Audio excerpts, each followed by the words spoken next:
Et bienvenue au journal. Les institutions de la République et les autorités administratives et indépendantes qui constituent les boussoles de l'État ont fait du concret en 2024.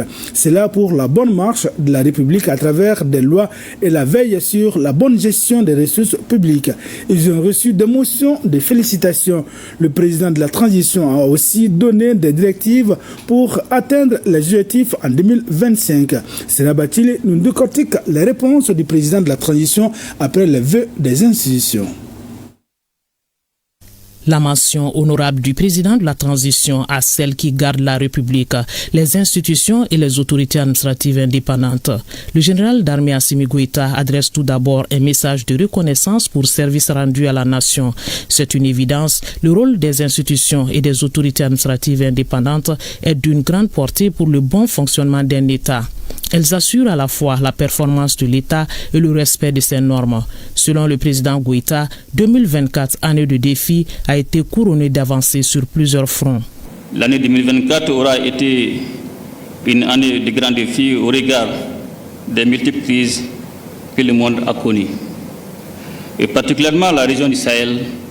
Néanmoins, la grande mobilisation des peuples de l'AES a servi pour nos États de tremplin pour transformer ces défis en opportunités. C'est avec un grand intérêt que j'ai noté les réalisations et les projections de vos différentes structures, dont les engagements s'inscrivent dans le cadre de la refondation enclenchée par les organes de la transition.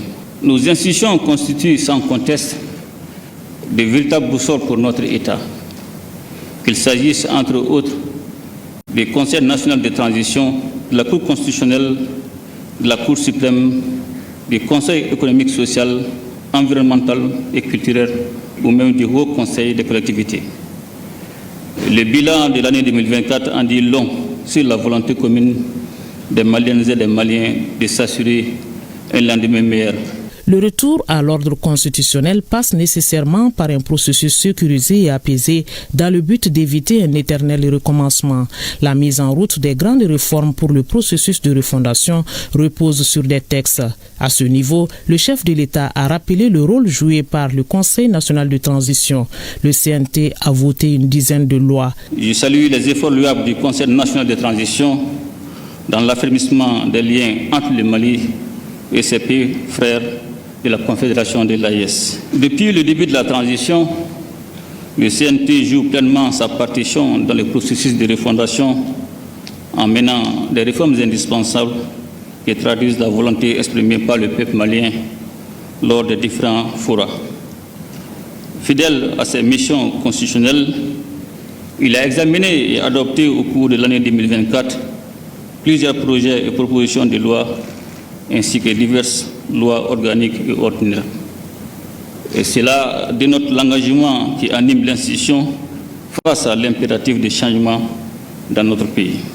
Pour la stabilité sociale, il faut une bonne justice et au bon moment. Ce rôle incombe aux institutions judiciaires. La justice qui a pour tâche d'interpréter et de faire appliquer la loi pour la bonne marche de la société. Elle tient les ficelles de la conduite sociale et ne doit les relâcher en aucun moment. La vie de la nation en dépend. Aux autorités administratives indépendantes, le président de la transition a fait le point des prouesses, notamment l'espace d'interpellation démocratique qui reste la tribune des sans-voix. De par l'engouement créé et maintenu autour de l'espace d'interpellation démocratique et idée, le médiateur de la République contribue au raffermissement des liens entre l'administration et les citoyens. Le nombre croissant des interpellations au fil des ans dénote de la confiance que le médiateur inspire de plus en plus auprès des populations maliennes et des Maliens établis à l'extérieur. L'EID constitue un véritable moyen qui permet de réguler les tensions inhérentes aux relations entre l'administration et les citoyens. Le rôle des institutions judiciaires comme la Cour constitutionnelle et la Cour suprême est crucial et constitue la pierre angulaire de la cohésion sociale en ce qu'elles sont appelées à exercer les différents types de contrôle et à assurer la bonne interprétation des lois de la République.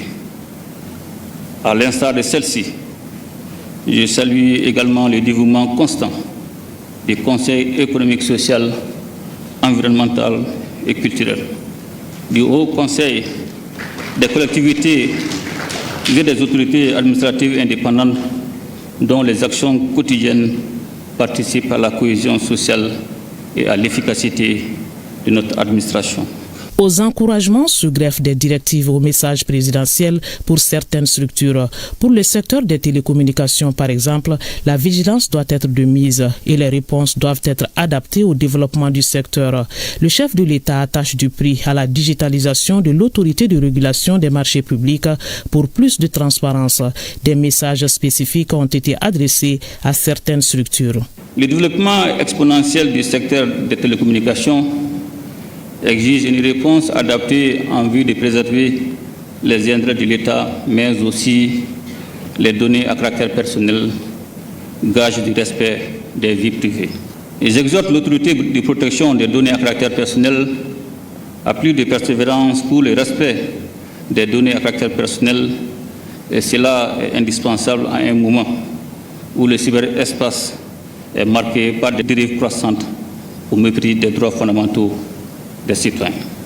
La digitalisation de l'autorité de régulation des marchés publics et des délégations des services publics sera un facteur de performance et de transparence dans les procédures de passation des marchés dans notre pays. J'encourage l'autorité indépendante de gestion des élections à faire preuve d'une plus grande abnégation dans l'accomplissement de ses missions. J'engage la MRTP à plus de vigilance dans le suivi des engagements passés entre le Mali et les opérateurs du secteur des télécommunications. Transparence et bonne gestion des ressources publiques. La dynamique doit se poursuivre avec un tampon sur la lutte contre la corruption. Le bureau du vérificateur général et l'Office central de lutte contre l'enrichissement illicite au CLEI doivent maintenir le cap et lever le voile quand il le faut. Refondation oblige. Il faut assainir l'administration publique et recouvrer les dûs de l'État. La lutte contre la corruption, la délinquance financière et économique est une dynamique irréversible dans notre pays, car découlant de la volonté du peuple souverain à travers ces différentes rencontres dans le cadre du projet de refondation de l'État. C'est le lieu de saluer le courage et la volonté des membres du bureau du vérificateur général qui ne ménagent aucun effort pour la transparence et la bonne gestion des ressources publiques. J'encourage également l'Office central de lutte contre l'enrichissement illicite à persévérer dans la prévention, la détection et la répression de l'enrichissement illicite. L'année 2025, qui s'ouvre sous de bons auspices pour le Mali et notre confédération AIS, doit être celle du renforcement de la dynamique salutaire enclenchée à tous les niveaux institutionnels afin de combler ces attentes et par conséquent de continuer de mériter de sa confiance. La présentation des vœux, un temps d'appréciation, de souhaits et surtout de préoccupations consacrées à la nation Mali. Des notes d'espoir pour 2025 avec le souhait d'un Mali apaisé, exempt de corruption et sur la voie d'un développement durable.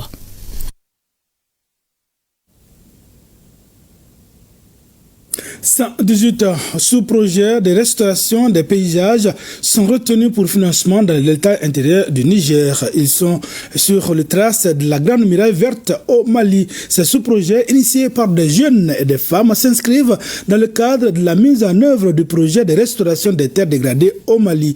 Ils couvrent les domaines de l'agroforesterie et l'arboriculture, la bourgoculture, le reboisement et la réhabilitation des berges. Le chef du gouvernement qui a présidé la cérémonie de signature de convention de financement invite les bénéficiaires à transformer ces investissements en bénéfices concrets pour eux-mêmes et pour les communautés. Le point est avec Mamari Koné.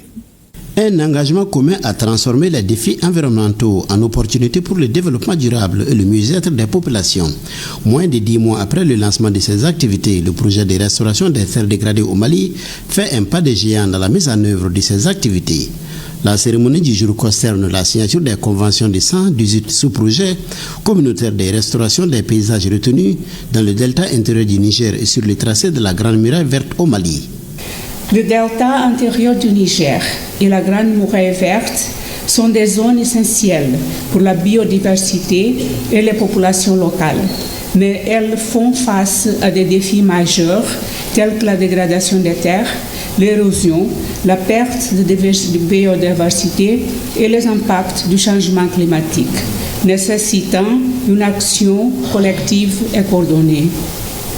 C'est dans cet esprit que la Banque mondiale s'est engagée d'appuyer le gouvernement du Mali dans cette initiative ambitieuse visant à transformer ces défis en opportunités durables. Cette cérémonie marque le lancement de la sous-composante de restauration des paysages. Sur les 1026 idées de sous-projets réceptionnées dans 87 communes de 8 régions, 118 ont été retenues. Ils toucheront 142 000 personnes et créeront plus de 100 000 emplois avec une forte implication des femmes et des jeunes.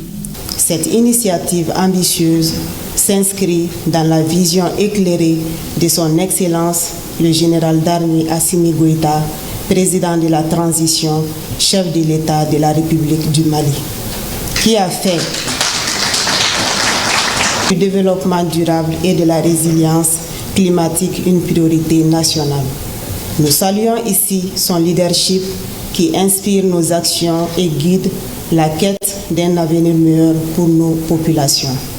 Ce projet mobilise une enveloppe globale de 6,9 milliards de francs CFA, dont 6,5 milliards de subventions directes. Les initiatives que nous validons aujourd'hui marquent le début d'un engagement collectif renforcé. Ces sous-projets couvrent des domaines diversifiés tels que l'agroforesterie et l'arboriculture, la bourguiculture, le reboisement et les plantations, la réhabilitation des mares et étangs, la réalisation des travaux de gestion durable des terres et des eaux, la création de périmètres pastoraux. Cette initiative, dira le Premier ministre, reflète bien l'engagement des autorités du Mali en faveur de la durabilité environnementale et de la prospérité des communautés locales. Elle cadre bien avec les termes de la lettre de cadrage que son Excellence le général d'armée Assimi Goïta, président de la transition, chef de l'État, a adressé au gouvernement, à savoir la satisfaction des besoins des populations grâce à une économie forte et résiliente, l'amélioration du système éducatif et l'emploi, notamment l'emploi des jeunes. Les questions d'environnement et de développement durable ne sont plus des options pour notre pays. Elles sont devenues des impératifs majeurs et des piliers essentiels pour garantir l'avenir de nos générations futures.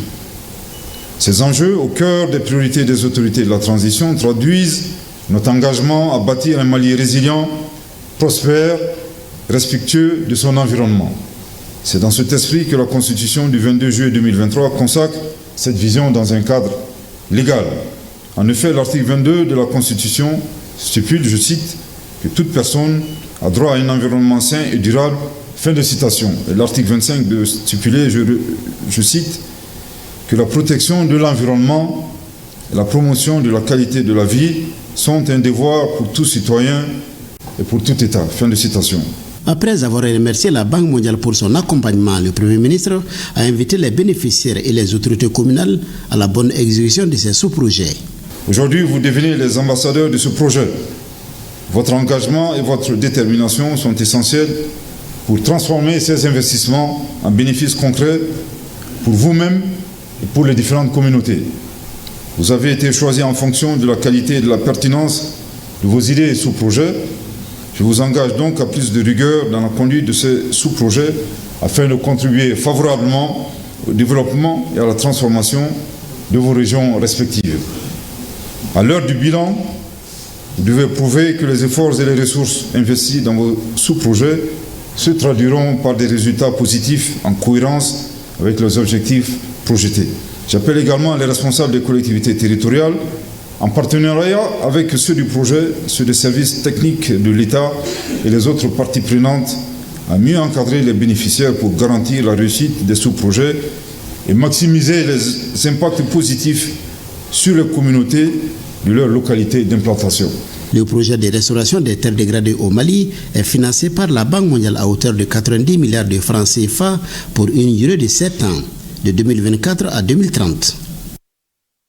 234 auditeurs de justice et greffiers en chef stagiaires sont en classe à l'Institut de formation judiciaire. Après une formation académique et un service militaire bien accompli, les stagiaires entrent de plein pied dans le vif du sujet de la justice. Pour le garde des Sceaux, il s'agit de mettre à la disposition de la justice de notre pays des ressources humaines de qualité moralement et intègre. Reportage signé Alucene Touré.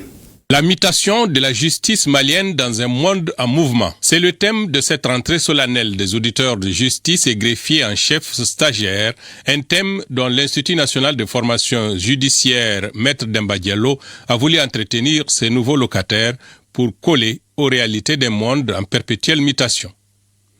Et c'est un formateur chevronné, non moins secrétaire général du département, qui s'en est chargé. Le docteur Boubacar Diarra, dispensateur de la leçon inaugurale, a mis l'accent sur les nouvelles réalités juridiques auxquelles les futurs magistrats et autres greffiers en chef vont devoir s'attaquer. Recrutés en 2023, les 234 auditeurs de justice et les 120 greffiers en chef adjoints ont déjà effectué leur formation militaire au service national des jeunes.